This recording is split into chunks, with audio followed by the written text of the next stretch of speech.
Hello दोस्तों, क्या हाल है। तारीख आज 31 मई 2025, महीने का आखिरी दिन शनिवार हो गया, हिंदी तिथि पंचमी। और आइए बात करते हैं आज के मुख्य समाचार में देश भर की तमाम बड़ी खबरों पर नजर डालते हैं। देखिए दोस्तों, एक तो आज के दिन को दुनिया भर में वर्ल्ड नो टोबैको डे के रूप में मनाते हैं, यानी विश्व तंबाकू निषेध दिवस। जो लोग तंबाकू का सेवन करते हैं, धूम्रपान करते हैं, उन्हें आज ही छोड़ना चाहिए। और आज के दिन हम सबको देश को धूम्रपान मुक्त बनाने का संकल्प लेना चाहिए। खास करके दोस्तों, आजकल के युवाओं के लिए सिगरेट का शौक जानलेवा बनता जा रहा है। सिगरेट और धूम्रपान की वजह से कैंसर का खतरा 4 गुना तक बढ़ जाता है। और वहीं इतिहास में आज का दिन बहुत ही खास है। आज मराठा साम्राज्य की प्रसिद्ध महारानी अहिल्याबाई होलकर की जयंती भी है। वह एक समाज सुधारक और शिक्षाविद भी थी, जिन्होंने भारत में महिलाओं की शिक्षा का बीड़ा उठाया था। आज देश के प्रधानमंत्री नरेंद्र मोदी भी शनिवार को लोक माता अहिल्याबाई होलकर की 300वीं जयंती में शामिल होंगे। मध्य प्रदेश भोपाल में मुख्य अतिथि के रूप में उपस्थित रहेंगे। चलिए अगली बड़ी खबर देखिए, क्या फिर से कुछ बड़ा होने वाला है। दरअसल ऑपरेशन सिंदूर के बाद अब ऑपरेशन शील्ड शुरू करने जा रही है सरकार। आखिर ये ऑपरेशन शील्ड क्या है? तो दोस्तों, आज पाकिस्तान सीमा से लगे राज्यों में 31 मई को मॉक ड्रिल का आयोजन होगा, यानी फिर से हो जाइए तैयार। मॉक ड्रिल होने वाली है, सायरन बजने वाले हैं। 31 मई को आज देश भर के पाकिस्तानी सीमावर्ती वाले राज्यों में civil war defence operation shield का आयोजन करेगी केंद्र सरकार। सभी राज्यों को इस संबंध में निर्देश भी जारी किए हैं। खास करके पाकिस्तान से सटे इलाकों में आज मॉक ड्रिल का आयोजन होगा। राजस्थान, पंजाब समेत 6 राज्यों में सुरक्षा अभ्यास किए जाएंगे। कौन कौन से राज्यों में ये भारत के मानचित्र में आप देख सकते हैं। जम्मू कश्मीर, चंडीगढ़, पंजाब, हरियाणा, राजस्थान और गुजरात में पाकिस्तानी सीमावर्ती राज्यों में मॉक ड्रिल का आयोजन होगा। कुछ राज्य सरकारों ने भी निर्देश दिए। पंजाब के भी सभी जिलों में आज 31 मई को मॉक ड्रिल होगी। ऑपरेशन सिंदूर के बाद अब सरकार की तरफ से यह बड़ा फैसला लिया गया है। राजस्थान में भी आज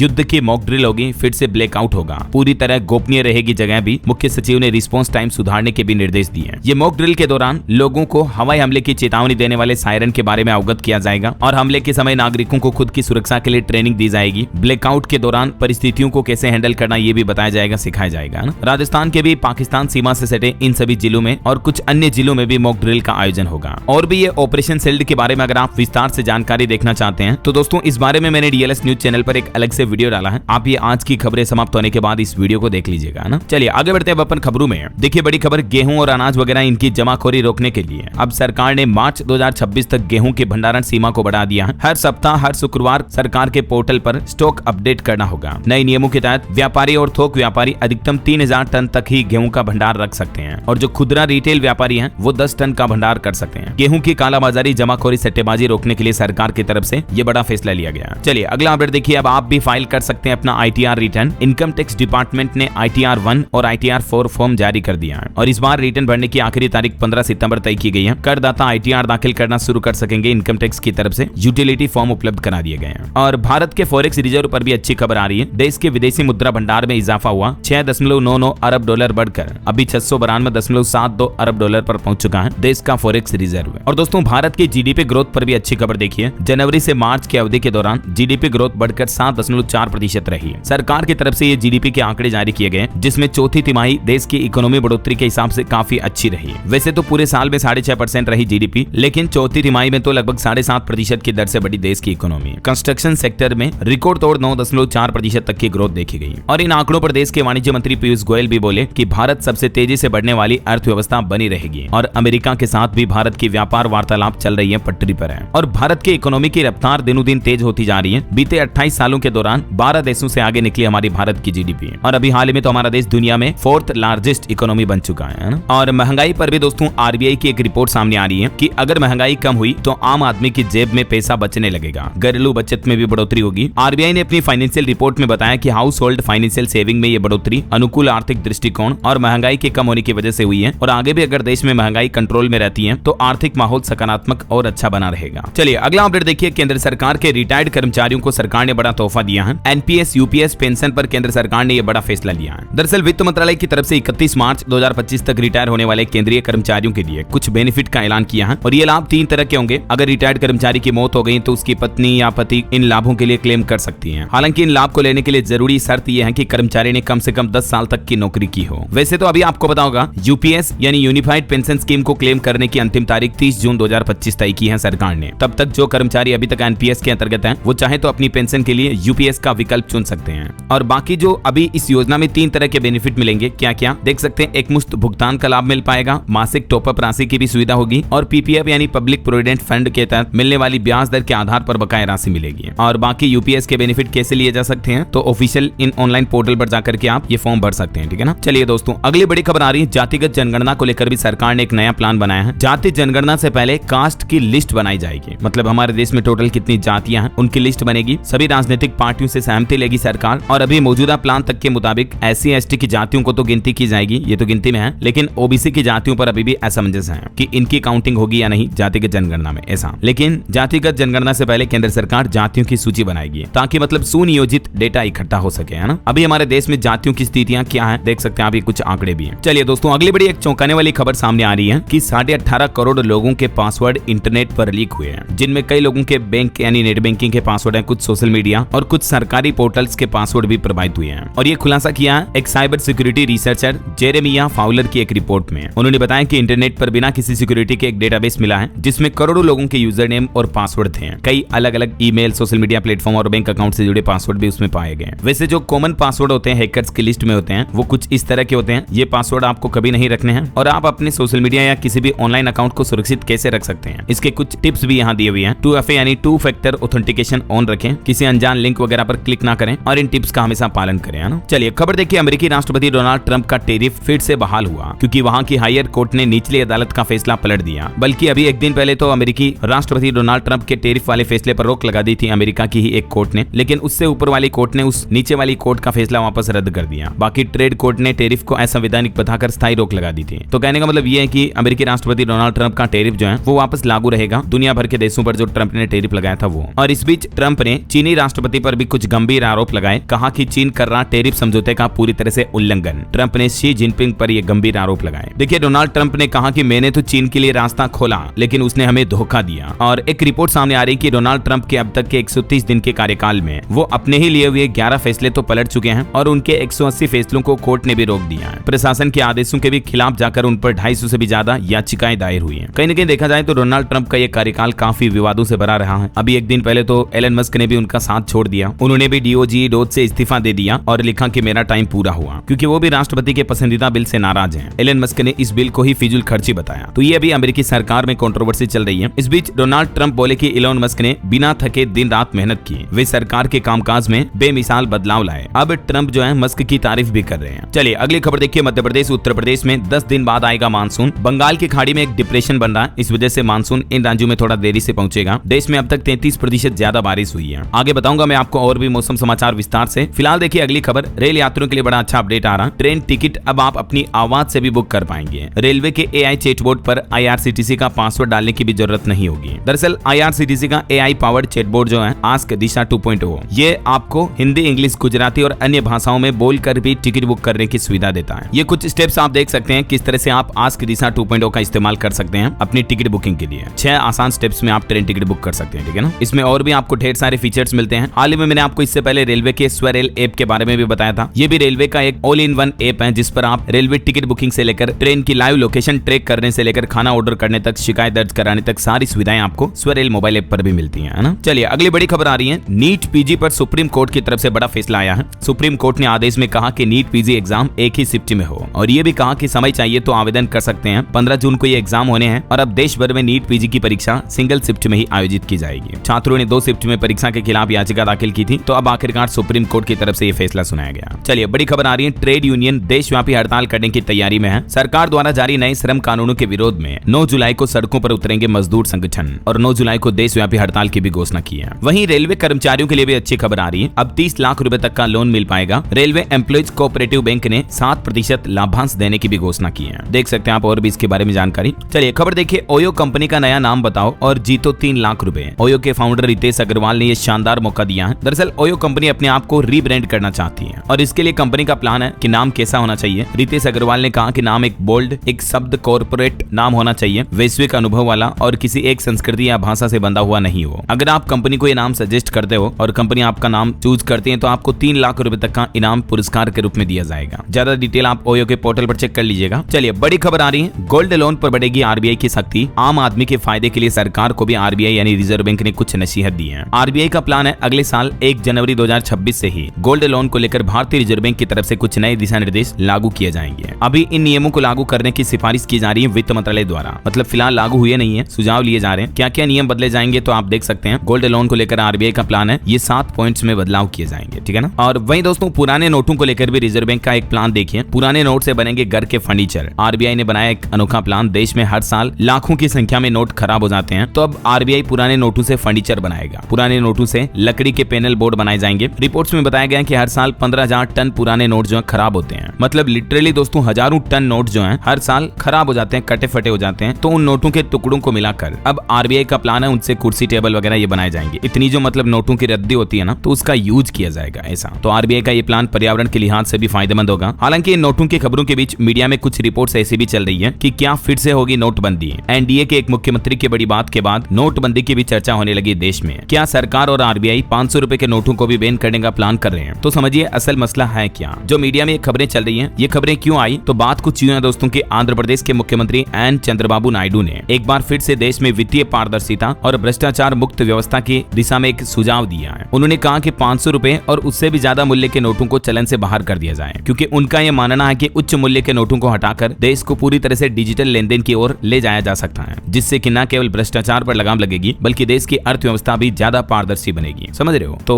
और भी कई राजनेता जो हैं इस तरह की बात और चर्चा कर रहे हैं कि 500 और 2000 रुपए के नोटों को बिल्कुल ही बंद कर दिया जाए, क्योंकि कुछ रिपोर्ट्स में यह भी बताया जाता है कि 2016 में जो नोटबंदी हुई थी वो भी भ्रष्टाचार और काले धन पर लगाम लगाने की दिशा में एक अहम मोड़ था। तो इसलिए अब आंध्र प्रदेश के मुख्यमंत्री वगैरह और कुछ नेता सुझाव दे रहे हैं कि हाई वैल्यू करेंसीज के जो नोट हैं उनको बंद कर दिया जाए। ऐसा मतलब ये जस्ट एक सुझाव है, अभी तक आरबीआई या सरकार ने कोई ऐसा फैसला नहीं लिया है, ठीक है ना। तो आप टेंशन ना लें, चिंतित ना हो। चलिए कुछ कोरोना वायरस के अपडेट्स देखते हैं दोस्तों। देखिए अभी तक हमारे देश में लगभग 2000 मामले सामने आ चुके हैं। एग्जैक्ट आंकड़ा बताऊं तो 1912 एक्टिव केस चल रहे हैं और बीते कुछ दिनों में 15 मौतें हुई। और गुजरात में तो एक मामला देखिए, एक दिन के नवजात बच्चे की रिपोर्ट भी कोरोना पॉजिटिव आई। देश में दिनों दिन कोरोना वायरस के मामले तेजी से बढ़ रहे हैं और अभी एक्टिव केस यानी सक्रिय मामलों की संख्या जो है 1912 पहुंच चुकी है। ये भारत के मानचित्र में आप अलग अलग राज्यों के सक्रिय मामले भी देख सकते हैं। सबसे ज्यादा केरल में चल रहे हैं 727 और महाराष्ट्र में 425, गुजरात में 265 और कर्नाटक में 148। मतलब दक्षिण भारत के इन राज्यों में कोरोना के मामले जो ज्यादा चल रहे हैं। राजस्थान में भी देखिए कोरोना के 15 नए केस मिले। जयपुर में सबसे ज्यादा मरीज पाए गए। अब केंद्र सरकार ने राजस्थान राज्य के बेड, ऑक्सीजन, वेंटिलेटर और आईसीयू की व्यवस्थाओं की रिपोर्ट भी मांगी है और देश भर की राज्य सरकारों को सतर्क रहने और कोरोना जांच केंद्र सुचारू रूप से संचालन के निर्देश भी दिए हैं, है ना। चलिए अगला अपडेट देखिए। देश के आर्मी चीफ जम्मू कश्मीर में फॉरवर्ड पोस्ट पर पहुंचे और ऑपरेशन सिंदूर में शामिल जवानों को बधाई दी। एलओसी पर सिक्योरिटी का जायजा भी लिया। वहीं प्रधानमंत्री नरेंद्र मोदी भी कानपुर में पहलगाम हमले में पीड़ित परिवार से मिले और एक शहीद जवान की पत्नी के आंसू देखकर पीएम भी भावुक हो गए। उनके पिता से बोले कि ऑपरेशन सिंदूर अभी तक खत्म नहीं हुआ है। ये तस्वीर आप देख सकते हैं। शुभम द्विवेदी के परिवार से मिले कानपुर में पीएम मोदी। शहीद की पत्नी से भी कहा कि ऑपरेशन सिंदूर रुका है लेकिन खत्म नहीं हुआ। और जवान शुभम की पत्नी ऐश्वर्या भी पीएम से मिलकर भावुक हो गई। बोली कि ऐसा लगा जैसे किसी बड़े ने मेरे सिर पर हाथ रख दिया हो। और कानपुर में पीएम मोदी ने पाकिस्तान को एक बार फिर से हिदायत दी। पीएम मोदी बोले कि दुश्मन कहीं भी हो हम खत्म कर देंगे। पाकिस्तानी सेना गिड़गिड़ा रही है। बेटियों के सिंदूर का आक्रोश दुनिया ने देखा। कानपुरिया लैंग्वेज में पीएम ने पाकिस्तान को हिदायत देते हुए कहा कि दुश्मन होगा कहीं भी होंक दिया जाएगा, वो किसी धोखे में न रहे। ऑपरेशन सिंदूर अभी खत्म नहीं हुआ है। और दोस्तों अपने इस कानपुर दौरे के दौरान पीएम मोदी ने 47,600 करोड़ के विभिन्न प्रोजेक्ट्स का भी शिलान्यास और उद्घाटन किया। कानपुर के विकास पर बात करने से लेकर पाकिस्तान पर हमले तक पीएम मोदी ने अपने संबोधन में देश के सेना के शौर्य और वीर जवानों का भी हौसला उत्साह बढ़ाया। वहीं यूपी नोएडा वालों के लिए भी गुड न्यूज है। पीएम मोदी ने गौतम बुद्ध नगर जिले को भी एक बड़ी सौगात दी है। यहाँ भी 3 नई विद्युत परियोजनाओं का लोकार्पण और शिलान्यास किया। अच्छा, कानपुर के अलावा दोस्तों बीते दिन पीएम मोदी बिहार के दौरे पर भी थे और यहाँ भी देखिए एक जनसभा के संबोधन में पीएम बोले कि वादा पूरा करके बिहार आया हूँ। मैंने कहा था पहलगाम हमले के आतंकियों को कल्पना से भी बड़ी सजा मिलेगी। सेना ने उनके ठिकाने खंडहर बना दिए। और देखिए बिहार दौरे के दौरान पीएम मोदी और बिहार के मुख्यमंत्री नीतीश कुमार के भी कुछ मोमेंट्स देखने को मिले। पीएम मोदी बोले कि आतंक के खिलाफ लड़ाई थमी नहीं है, तो नीतीश कुमार ने भी अपने कार्यकर्ताओं से कहा कि खड़े होकर मोदी को प्रणाम करो। और अपने संबोधन के दौरान सीएम नीतीश कुमार पीएम मोदी का नाम भी भूल गए। गलती से उन्होंने अटल बिहारी वाजपेयी जी का नाम ले लिया, फिर अपनी गलती भी मानी। तो ये कुछ मोमेंट्स रहे। वही देखिए क्रिकेटर वैभव सूर्यवंशी ने भी पीएम मोदी के पैर छुए, पटना एयरपोर्ट पर तकरीबन 10 मिनट तक बातचीत की। और पीएम मोदी ने बिहार को भी बड़ा तोहफा दिया। 48,500 करोड़ की योजनाओं की सौगात दी। मुख्यमंत्री नीतीश कुमार ने भी आभार जताया। अच्छा, अब आज पीएम मोदी का प्लान है आज मध्य प्रदेश का दौरा करेंगे और एमपी को भी कई बड़ी सौगात देंगे। 31 मई को महिला सशक्तिकरण सम्मेलन में शामिल होंगे पीएम मोदी। यहाँ भी कई विकास परियोजनाओं का उद्घाटन करेंगे। पीएम मोदी का एमपी भोपाल का दौरा होगा। नारी शक्ति सम्मान से लेकर विकास की सौगात तक। आज अहिल्याबाई होलकर की जयंती पर कई बड़े ऐलान किए जाएंगे। अहिल्याबाई होलकर की 300वीं जयंती के मौके पर भोपाल में 300 रुपए का विशेष सिक्का और डाक टिकट भी जारी करेंगे पीएम मोदी। इस सम्मेलन में 2 लाख से भी ज्यादा महिलाएं शामिल हो रही हैं और इस दौरान पीएम मोदी इंदौर मेट्रो के येलो लाइन का भी शुभारंभ करेंगे। और पीएम के भोपाल दौरे की खास बात यह होगी दोस्तों कि इस पूरे दौरे और कार्यक्रम की सुरक्षा से लेकर संचालन तक की कमान नारी शक्ति के हाथों में रखी गई है। मतलब महिलाएं करेगी पूरी व्यवस्था, सुरक्षा वगैरह सब सब कुछ, है ना। वहीं पीएम मोदी आज एमपी के दतिया एयरपोर्ट का भी वर्चुअल उद्घाटन करेंगे। भोपाल खजुराहो के लिए सप्ताह में 4 दिन उड़ानें शुरू होगी, यहाँ से किराया 1000 रुपए हो सकता है। चलिए अगली बड़ी खबर देखिए। तुर्की से चल रहे भारत के तनाव के बीच डीजीसीए की तरफ से एक बड़ा फैसला लिया गया। टर्किश एयरलाइन के विमानों की लीज सिर्फ 3 महीने बढ़ाई। और खबर आ रही कि ऑपरेशन सिंदूर के बाद हमारे देश के रक्षा निर्यात में भी बढ़ोतरी होगी। डीआरडीओ प्रमुख ने फाइटर जेट के निर्माण पर भी अपडेट दिया। वहीं पाकिस्तान के फेवर में एक कांग्रेसी नेता का बयान देखिए आप। कांग्रेस बोले कि केंद्र की विदेश नीति नाकाम रही, किसी भी देश ने पाकिस्तान को आतंकी मुल्क नहीं माना। रूस ने भी पाकिस्तान से एमओयू साइन किए। कांग्रेस नेता पवन खेड़ा ने ऑपरेशन सिंदूर को लेकर मोदी सरकार की विदेश नीति को नाकाम बताया और कांग्रेस ने यह भी आरोप लगाया कि सरकार की फेल डिप्लोमेसी और कमजोर विदेश नीति की वजह से भारत की छवि को नुकसान हुआ। क्या कहना चाहोगे दोस्तों ऐसे कांग्रेसी नेताओं के बारे में आप? अच्छा, और वहीं बीजेपी ने एक क्लियरिफिकेशन भी जारी किया कि ऑपरेशन सिंदूर के तहत देश भर में घर घर सिंदूर पहुंचाने का भाजपा का कोई कार्यक्रम, कोई प्लान नहीं है। जो मीडिया रिपोर्ट्स चल रही है, बीजेपी ने उनको गलत बताया है। चलिए बड़ी खबर देखिए। तुर्की के वामपंथी संगठन का छत्तीसगढ़ कनेक्शन सामने आया। मारे गए नक्सली बसव राजू को श्रद्धांजलि दी। ऑपरेशन सिंदूर के दौरान पाकिस्तान को सप्लाई कर चुका ये हथियार और ड्रोन भी। और एक बड़ी खबर देखिए, पाकिस्तानी मंत्रियों के साथ पहलगाम हमले का मास्टरमाइंड भी दिखा। लश्कर का को फाउंडर भी साथ में नजर आया। फूड मिनिस्टर बोले कि हाफिज सईद जैसे लोग पाकिस्तानियों के प्रतिनिधि हैं। और वहीं देखिए दोस्तों, पाकिस्तान का एक और झूठ बेनकाब हुआ। पाकिस्तानी मीडिया और कुछ सोशल मीडिया अकाउंट पर इस तरह की तस्वीर वायरल की जा रही है, जिसमें बताया जा रहा है कि पाकिस्तानी हमले से भारत का S-400 डिफेंस सिस्टम तबाह हो गया। यूजर्स ने दावा किया कि एक अज्ञात भारतीय सैनिक ने पाकिस्तान को $1 लाख में यह तस्वीर बेची। ठीक है, तो इस दावे की जब Dainik Bhaskar fact check team ने जांच की तो पता चला कि ये जो पाकिस्तानी सोशल मीडिया अकाउंट पर, ट्विटर वगैरह पर तस्वीरें शेयर की जा रही है, ये सब फेक है। एक्चुअली ये है तो एयर डिफेंस सिस्टम भी जो तबाह हुआ था, लेकिन दोस्तों ये भारत का नहीं है, बल्कि ये रूस यूक्रेन युद्ध का है। इससे जुड़ा फोटो और वीडियो भी ऑलरेडी यूट्यूब चैनल पर 24 मई 2024 को ही अपलोड किया गया है, समझ रहे हो, जिसको अब ये कुछ पाकिस्तानी झूठे सोशल मीडिया अकाउंट पर शेयर किए जा रहे हैं। ऑनलाइन ये खबर भी अवेलेबल है, आप देख लेना। एक्चुअली यूक्रेन स्ट्राइक में ये रूस का S-400 सिस्टम जो है क्रैश हुआ था, समझ रहे हो। इसका भारत से कोई लेना देना नहीं है। इससे पहले हाल ही में एक चीनी मिसाइल की फोटो को भी एडिट करके पाकिस्तानी पीएम ने सेना अध्यक्ष को दिया था। ये भी झूठे खुलासे सामने आए। मतलब पाकिस्तान कितना झूठा मक्कार है ये देखिए जरा। चलिए अगली बड़ी खबर देखिए। पाकिस्तान के काल INS विक्रांत से देश के रक्षा मंत्री राजनाथ सिंह ने भी हुंकार भरी और कहा कि ऑपरेशन सिंदूर अभी खत्म नहीं हुआ है, ये सिर्फ एक विराम है और ये एक चेतावनी भी है पाकिस्तान के लिए। भारत के नौसेना प्रमुख ने भी रक्षा मंत्री को भरोसा दिलाया और कहा कि हम हर चुनौती का सामना करने के लिए तैयार हैं। वही खबर है, अब भारतीय तकनीक से भी चीन में बने हथियारों को मुंहतोड़ जवाब मिलेगा। एक अमेरिकी विशेषज्ञ स्पेंसर ने भी ये विश्लेषण करते हुए भारत के हथियारों की ताकत दुनिया को बताई। वही खबर आ रही कि साल 2047 तक भारत का डिफेंस बजट भी 5 गुना बढ़कर 32 लाख करोड़ रुपए के पार पहुंच जाएगा। तो ये कुछ माहौल चल रहा है भारत पाकिस्तान कंट्रोवर्सी का। बहरहाल अभी तो कुछ और महत्वपूर्ण और काम की खबरें देखेंगे दोस्तों अपन, लेकिन फिलहाल वक्त तो चला है आज के ताजा मौसम समाचार जानने का।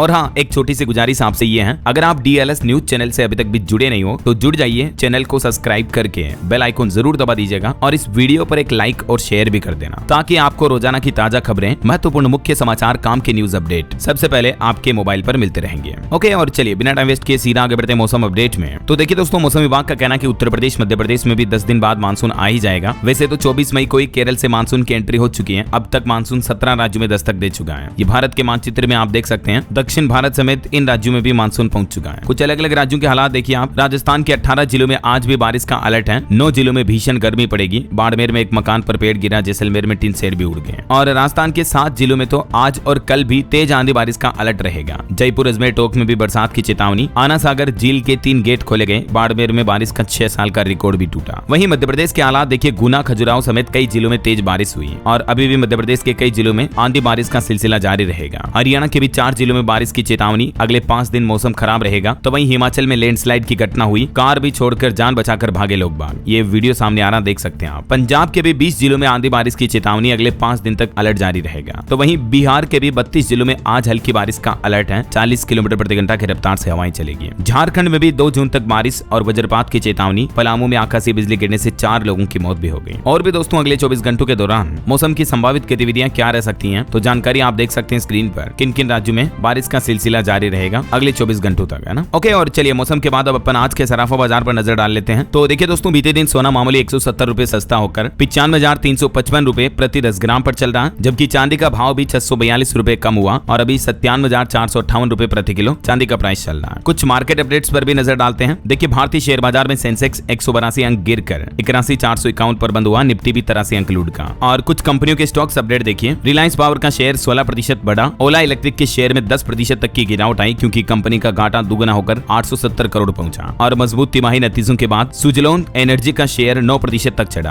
और बाबा रामदेव की कंपनी पतंजलि पर भी पैसे के लेन देन में गड़बड़ी का आरोप लगा। अब केंद्र सरकार ने नोटिस भेजा, 2 महीने के अंदर जवाब मांगा। एजेंसियों ने जांच भी शुरू की है। वहीं बॉलीवुड एक्टर अरशद वारसी और उनकी पत्नी को शेयर मार्केट से बैन कर दिया है सेबी ने। शादना ब्रॉडकास्ट के शेयरों में हेराफेरी से इन्होंने 91 लाख रुपए कमाए थे, ये आरोप लगे और 5-5 लाख का जुर्माना भी लगाया मार्केट रेगुलेटर सेबी ने, और दोनों को 1 साल तक के लिए शेयर मार्केट से बैन कर दिया। चलिए आगे बढ़ते हैं अपन खबरों में। देखिए, दिल्ली के मुख्यमंत्री रेखा गुप्ता सरकार ने अपने 100 दिन पूरे होने के कार्यकाल की उपलब्धि पर एक पुस्तिका जारी की है, जिसमें उन्होंने 100 दिन के कार्यकाल का हिसाब किताब ब्यौरा दिया। और इस दौरान मुख्यमंत्री बोले कि महिला कल्याण निधि योजना वन टाइम नहीं होगी, बल्कि परमानेंट लागू की जाएगी और इसे जल्द ही लागू करेंगे ऐसा। चलिए खबर देखिए, देश की राष्ट्रपति द्रौपदी मुर्मू ने 15 नर्सों को प्रदान किए राष्ट्रीय फ्लोरेंस नाइटिंगेल पुरस्कार। देश सेवा को सलाम करते हुए इन नर्सों की अमूल्य सेवा के लिए राष्ट्रपति ने इनको सम्मानित किया और ये अवार्ड दिया। ये अवार्ड स्वास्थ्य एवं परिवार कल्याण मंत्रालय देता है, स्वास्थ्य के क्षेत्र में अच्छा काम करने वालों को, है ना। और पंजाब में देखिए एक बड़ी दुर्घटना हो गई, अवैध पटाखा फैक्ट्री में धमाका हुआ जिसमें 5 लोगों की मौत हो गई। पंजाब के मुक्तसर की यह घटना है। चलिए खबर आ रही है उत्तराखंड के बहुचर्चित केस अंकिता भंडारी हत्याकांड मामले में एक भाजपा नेता के बेटे समेत 3 लोगों को कोर्ट ने उम्र कैद की सजा सुनाई। उत्तराखंड में 2 साल 8 महीने बाद कोर्ट का यह फैसला आया। आपको पता होगा 2022 में इस लड़की की हत्या करके नाले में फेंक दिया था, नहर में। और लड़का लड़की के मामले पर देश के सर्वोच्च न्यायालय सुप्रीम कोर्ट ने भी एक बड़ा फैसला सुनाया। देखिए, कोर्ट ने कहा कि रिलेशनशिप टूटने के बाद रेप केस लगाना गलत है, इससे आरोपी की छवि खराब होती है और न्याय व्यवस्था पर भी बोझ पड़ता है। मतलब कि 2 वयस्कों में अगर सहमति से बना हुआ रिश्ता टूटता है तो फिर इसे शादी का झूठा वादा बताकर रेप केस नहीं बताया जा सकता है, जो कि अक्सर आए दिन लड़कियां या लड़के एक दूसरे पर आरोप लगाते हैं। इसे पहले तो सहमति से संबंध बनते हैं और फिर दोनों के बीच कुछ कंट्रोवर्सी हो जाती है तो रेप केस ठोक देते हैं, लेकिन ऐसा सही नहीं है, सुप्रीम कोर्ट ने यह कहा। चलिए खबर आ रही है, उड़ीसा में ईडी के डिप्टी डायरेक्टर रिश्वत के आरोप में गिरफ्तार हुए, 14 दिन की जुडिशियल कस्टडी में भेजा गया। वहीं भारत की लड़कियों का शौर्य देखिए जरा, एनडीए से लड़कियों का पहला बैच पास हुआ। 148वीं पासिंग आउट परेड में 17 लड़कियां शामिल रही। हरसिमरन के पिता हवलदार हैं, इशिता परिवार की पहली मिलिट्री पर्सन बनी और इतिहास में ये पहली बार हुआ दोस्तों जब हमारे देश में 17 महिला कैडेट्स 300 से ज्यादा पुरुषों के साथ एनडीए से ग्रेजुएट हुई हैं। अब ये सभी इंडियन आर्मी, नेवी और एयरफोर्स ज्वाइन करेगी। मेनी कांग्रेट्स भारत की बेटियों को। चलिए अगली बड़ी खबर देखिए, उड़ीसा में यह मामला सामने आया। एक इंजीनियर के घर से 2 करोड़ केस बरामद हुए हैं और वहीं कई सारी ज्वेलरी और कीमती आभूषण भी पकड़े गए। विजिलेंस की टीम को देखकर इंजीनियर ने खिड़की से नोटों के बंडल फेंकना शुरू कर दिया था। इसके 7 ठिकानों पर एक साथ रेड मारी और नोट तो देखिए जरा कितने भर भर कर पड़े हैं नोट, गिनती करने के लिए मशीनें बुलाई गई। चलिए खेल समाचार पर खबर आ रही, गुजरात टाइटंस आईपीएल 18 से बाहर हुई। मुंबई इंडियंस ने 20 रन से हराया। रोहित शर्मा ने 50 बॉल पर 81 रन बनाए। बोल्ट को 2 विकेट भी मिले। वहीं न्यू चंडीगढ़ में मुंबई ने गुजरात को हराया। 21 रन से हारी जीटी। गिल को देखने आए फैंस भी मायूस होकर लौटे हैं। चलिए अगला अपडेट देखिए, किसानों के लिए खुशखबरी आई। एक ही छत के नीचे मिलेगी सभी सुविधाएं, अब भागदौड़ की जरूरत नहीं होगी। यूपी अमेठी से नई सुविधा शुरू होने जा रही है, कृषि उद्यमी स्वावलंबन योजना। धीरे धीरे उत्तर प्रदेश के दूसरे जिलों में भी इसको शुरू किया जाएगा, देख सकते हैं आप इसके बारे में डिटेल। और ऑटो इंडस्ट्री से खबर आ रही दोस्तों, टाटा हैरियर ईवी 3 जून को लॉन्च होगी। फुल चार्ज करने पर 500 किलोमीटर तक की रेंज देगी। ऑल व्हील ड्राइव ऑप्शन के साथ इसमें ADAS जैसे सेफ्टी फीचर्स भी मिलेंगे। और वहीं यामा ने भी अपने ग्राहकों को बड़ी सौगात दी। 5 साल तक के लिए अब आपको यामा की बाइक पर रोड साइड असिस्टेंट की सुविधा मिलेगी। चलिए खबर देखिए, उड़ने का नया मौका। इंडिगो कंपनी शुरू करने जा रही है लंदन समेत 10 डेस्टिनेशंस के लिए direct flight. India to London, Mumbai to Manchester समेत अलग अलग लोकेशन के लिए अब आपको भारत से डायरेक्ट फ्लाइट सेवा मिल पाएगी, है ना। चलिए बड़ी खबर देखिए, सुप्रीम कोर्ट की फटकार का असर दिखा।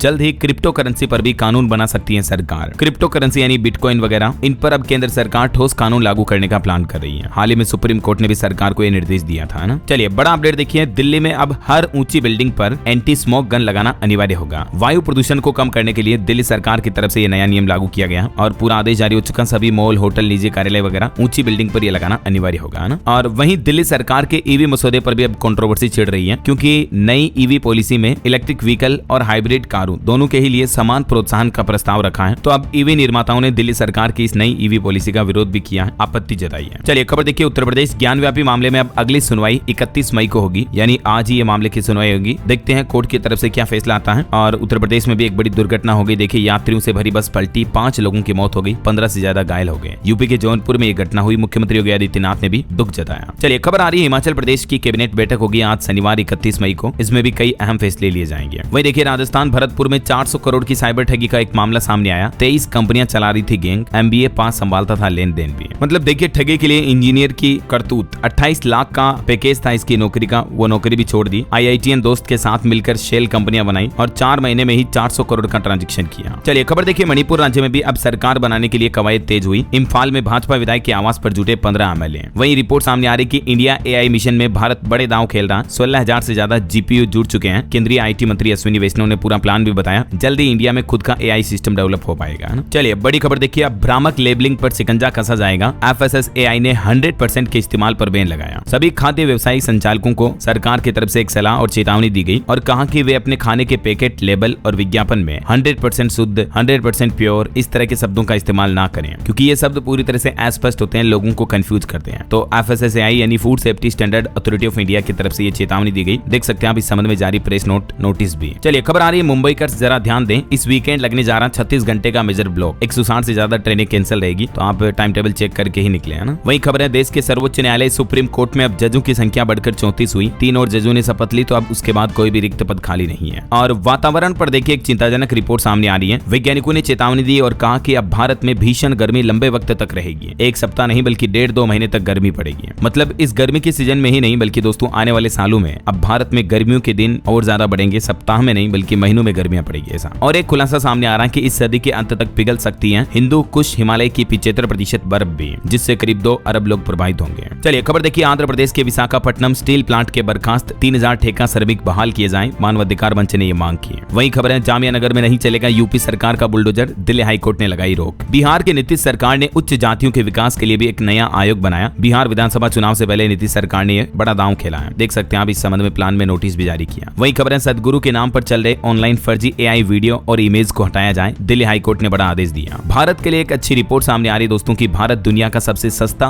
मैन्युफैक्चरिंग हब बन चुका है। चाइना और वियतनाम जैसे देश भी पीछे रहे। मतलब भारत में किसी भी चीज का मैन्युफैक्चरिंग विनिर्माण करना दुनिया के दूसरे देशों के मुकाबले सस्ते में पड़ता है, कम लागत में चीजें बन जाती हैं ऐसा। और तभी तो कंपनियां भारत में ही अपने प्रोडक्ट्स बनाना पसंद करती हैं। देखिए डोनाल्ड ट्रंप की धमकी का भी असर नहीं दिखा। आईफोन निर्यात में चाइना से भी आगे निकला हमारा देश Bharat. Made in India iPhone अभी दुनिया भर में एक्सपोर्ट होने लगे हैं। चलिए खबर आ रही, बिहार के 2 जिलों में बनेंगे कैंसर अस्पताल, अन्य जिलों में सुविधाओं के साथ विशेष इलाज भी किए जाएंगे। बेगूसराय और नवादा जिलों में कैंसर हॉस्पिटल के निर्माण की प्लानिंग चल रही है। और खबर है, झारखंड बोर्ड के 12वीं का रिजल्ट आज सुबह जारी हो जाएगा। सुबह 11:30 बजे स्टूडेंट्स चेक कर पाएंगे, है ना। और वहीं झारखंड में सरकार ने बड़ा प्रशासनिक फेरबदल भी किया। 48 IPS अधिकारियों का तबादला यानी ट्रांसफर किया। 14 जिलों के SP भी बदले गए। वहीं दोस्तों उत्तर प्रदेश के DGP प्रशांत कुमार भी आज 31 मई को सेवानिवृत्त हो रहे हैं। तो या तो अब सरकार उनका सेवा विस्तार करती है या नए DGP कौन बनाए जाते हैं। तो इस पर भी कुछ रिपोर्ट्स आ रही है कि उत्तर प्रदेश को पहली महिला DGP भी मिल सकती है। कुछ नाम सामने चल रहे हैं। तिलोत्तमा वर्मा के चयन से पहले यूपी को महिला DGP मिल सकती है ऐसा। राजीव कृष्णा अगले DGP के रेस में सबसे आगे हैं। यूपी के IPS दलजीत चौधरी भी गृह मंत्री अमित शाह से मिले। तो अब देखना ये होगा कि आखिर उत्तर प्रदेश का नया DGP कौन होता है, यूपी की कमान किसके हाथ में होती है ना। चलिए खबर आ रही है, उत्तर प्रदेश में घर या दुकान खरीदने वाले भी जरा सावधान हो जाएं। अब फ्रॉड से बचाएगी यूपी रेरा की ये चेतावनी। रियल एस्टेट निवेशकों के लिए भी यूपी रेरा ने कहा कि आप रजिस्टर्ड प्रोजेक्ट्स में ही निवेश करें। रेरा हेल्पलाइन नंबर पर भी आप संपर्क कर सकते हैं। ये रहे हेल्पलाइन सर्विस। चलिए खबर आ रही है, दिल्ली के स्कूल अब और स्मार्ट होंगे, कोचिंग बिल्कुल फ्री होगी। दिल्ली की नई रेखा गुप्ता सरकार ये नई पहल करने जा रही है। 100 दिन के कार्यकाल पूरे होने के मौके पर दिल्ली सरकार की तरफ से ये बड़ी घोषणा की गई है। देख सकते हैं आप प्लान भी। चलिए खबर आ रही, सेमीकंडक्टर नवाचार को बढ़ावा देने हेतु IIT खड़गपुर और सिंगापुर के IME ने एक समझौता ज्ञापन पर हस्ताक्षर किए हैं। वहीं ओडिशा राज्य सरकार ने अंकुर नामक एक रणनीतिक शहरी परिवर्तन पहल की शुरुआत की है। और इस पहल का मकसद है स्मार्ट, टिकाऊ और नागरिक केंद्रित शहरों का निर्माण करना है उड़ीसा राज्य में, है ना। और खबर देखिए, आइजोल राष्ट्रीय रेलवे नेटवर्क से जोड़ने वाली चौथी पूर्वोत्तर राजधानी बनी है। वहीं देश की 3 डिफेंस PSU कंपनियों को मिला मिनी रत्न का दर्जा भी। कौन कौन सी कंपनियां, देख सकते हैं आप उनके नाम। चलिए कुछ टेक न्यूज के अपडेट्स देखिए दोस्तों। ई-कॉमर्स प्लेटफॉर्म पर अब नहीं मिलेंगे बिना ETA वाले वॉकी टॉकी। CCPA की तरफ से निर्देश जारी किए गए गृह मंत्रालय के सानिध्य में। और खबर है, EPFO, LPG, CNG credit card से जुड़े नियमों में भी बदलाव होने वाले हैं। 1 जून 2025 से कई सारे नए नियम लागू होंगे जिनका सीधा असर आम आदमी की जेब पर पड़ेगा। मैंने आपको अभी कहा था ना, एक दिन पहले मैंने DLS न्यूज चैनल के ऊपर अलग से वीडियो डाल दिया है जिसमें 10 नए नियम बता दिए कंप्लीटली। तो जून से क्या क्या बदलाव लागू होंगे आप इस वीडियो में देख लीजिएगा। ये आज की खबरें समाप्त होने के बाद, है ना। और टेक न्यूज से एक और खबर आ रही, व्हाट्सएप में आ रहा लॉग आउट का फीचर, जिससे आपके डेटा वगैरह भी सेफ रहेंगे और एक ही मोबाइल में आप अलग अलग व्हाट्सएप को भी लॉगिन करके यूज कर पाएंगे, अलग अलग व्हाट्सएप अकाउंट को, है ना। जल्द ये फीचर जारी किया जाएगा। इसके अलावा व्हाट्सएप स्टेटस के लिए भी कंपनी ने हाल ही में 4 नए फीचर लॉन्च किए हैं। एक तो व्हाट्सएप स्टेटस में अब आपको लेआउट वाला फीचर मिलने वाला है, जिसमें आप 6 फोटो को कोलेज में अपलोड कर पाएंगे। स्टेटस में अपना फेवरेट म्यूजिक आप जोड़ ही सकते हैं। ये फीचर रोल आउट हो चुका है और भी फोटो को स्टिकर वगैरह के फीचर भी और बेहतर किए जाएंगे, है ना। और खबर आ रही, गूगल का ऑफिशियल स्टोर भी भारत में लॉन्च हुआ। पिक्सेल फोन पर बम्पर डिस्काउंट भी मिल रहा है। मतलब गूगल के कोई भी प्रोडक्ट्स अब अगर आप खरीदना चाहते हैं, स्मार्टफोन, ईयरबड्स, स्मार्ट वॉच वगैरह, तो भी आप ले पाएंगे। गूगल स्टोर अब भारत में भी लाइव हो चुका है। चलिए बड़ी खबर देखिए, उत्तर प्रदेश में कैब, ऑटो और ई-रिक्शा चलाने वालों के लिए एक नया नियम लागू हुआ। योगी सरकार की तरफ से निर्देश जारी किया गया। नए नियम के मुताबिक अब हर ड्राइवर को अपना नाम और मोबाइल नंबर गाड़ी में दिखाना अनिवार्य होगा। नियम का उल्लंघन करने पर वाहन चलाने की अनुमति भी नहीं मिलेगी। ये फैसला यूपी सरकार ने महिला आयोग की सिफारिश पर लिया है, जिससे कि सार्वजनिक परिवहन में पारदर्शिता और सुरक्षा और बढ़ेगी, है ना। वहीं दोस्तों उत्तर प्रदेश में अब मोबाइल एप्लीकेशन पर होगा लोक कलाकारों का पंजीकरण भी। संस्कृति निदेशालय के पास पूरा रिकॉर्ड रहेगा और ऑनलाइन पंजीकरण करना अनिवार्य होगा। वहीं खबर आ रही कुख्यात बंदियों के लिए उत्तर प्रदेश की इस जेल में बनेगी हाई सिक्योरिटी बैरक। प्रतापगढ़ जिला कारागार को और ज्यादा सुरक्षित बनाया जाएगा। बिहार के कुछ अपडेट देखिए। नीतीश सरकार ने अगड़ी जातियों के लिए स्पेशल आयोग का गठन किया, मैंने आपको बताया था, और सवर्ण आयोग में महाचंद्र प्रसाद सिंह अध्यक्ष और राजीव रंजन प्रसाद उपाध्यक्ष होंगे। इसके अलावा बिहार में डीएसपी के खिलाफ गिरफ्तारी वारंट भी जारी हुआ। 7 जून को कोर्ट में पेश होने का ऑर्डर मिला कल्याण आनंद के खिलाफ, है ना। चलिए बड़ी खबर देखिए। अब हेलमेट दिखाने पर ही छूटेगी बाइक, सिर्फ चालान से नहीं चलेगा काम। झारखंड के साहिबगंज से सड़क दुर्घटनाओं पर लगाम लगाने के लिए नया नियम लागू किया गया। ओके, और चलिए कुछ और स्टेट न्यूज अपडेट देखते हैं दोस्तों फटाफट से। देखिए राजस्थान हाईकोर्ट ने पूछा कि 18 साल के अनाथ बच्चे कहां जाएं। हाईकोर्ट ने चिंता जताते हुए राजस्थान सरकार से कहा कि ऐसे बच्चों का रिकॉर्ड बनाएं और युवाओं के लिए नीति निर्माण करे सरकार। वहीं राजस्थान में बाड़मेर समेत कई जिलों में मनरेगा श्रमिकों के समय में बदलाव हुआ। सुबह 5:30 से दोपहर 12:30 रही वर्क टाइमिंग है ना।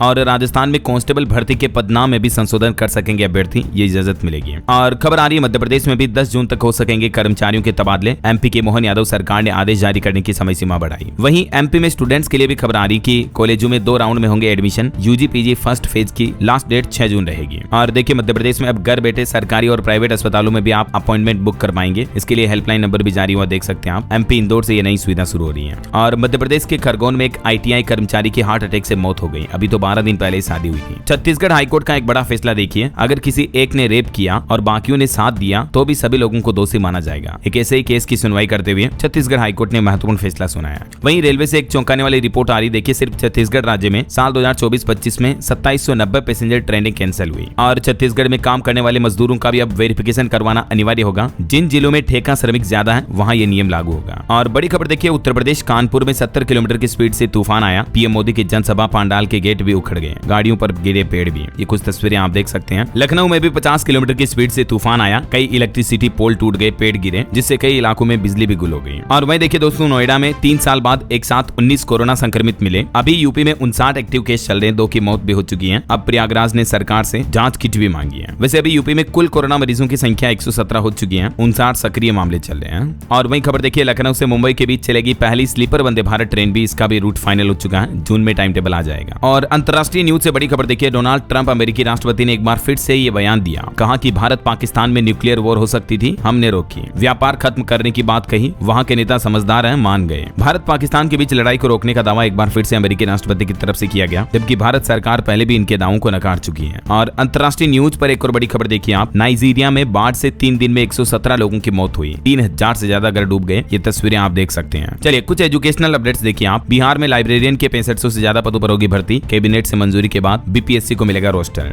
ओके, और अंत में आज के राशिफल पर नजर डाल लेते हैं। देखिए वृष और कन्या राशि के लोगों को रुका पैसा मिलने के योग है, तो वहीं मकर और मीन राशि वालों को भी सितारों का साथ मिलेगा। और भी कुछ अलग अलग राशियों का राशिफल आप देख सकते हैं स्क्रीन पर। और हाँ दोस्तों, आप मुझे कमेंट करके बताइए कि हाल ही में रेलवे की तरफ से किस नाम से एक नया मोबाइल ऐप लॉन्च किया गया, जिसमें आपको सारी सुविधाएं एक ही ऐप पर मिल जाती हैं। कमेंट करके बताइए। सही जवाब देने वाले लोगों को रैंडमली सेलेक्ट होने पर डीएलएस न्यूज टीम की तरफ से एक शानदार सरप्राइज गिफ्ट जीतने का मौका मिलेगा। और इसी के साथ ही अगर आपको वीडियो अच्छा लगा तो इसे लाइक करना, शेयर भी करना। डीएलएस न्यूज चैनल को सब्सक्राइब करके बेल आइकन जरूर दबा देना, रोजाना ऐसी इन्फॉर्मेटिव जानकारियां, महत्वपूर्ण समाचार देखते रहने के लिए। ओके, ख्याल रखिएगा अपने आप का, अपने परिवार का। मिलेंगे अगले नेक्स्ट अपडेट में, तब तक के लिए जय हिंद, जय भारत, वंदे मातरम।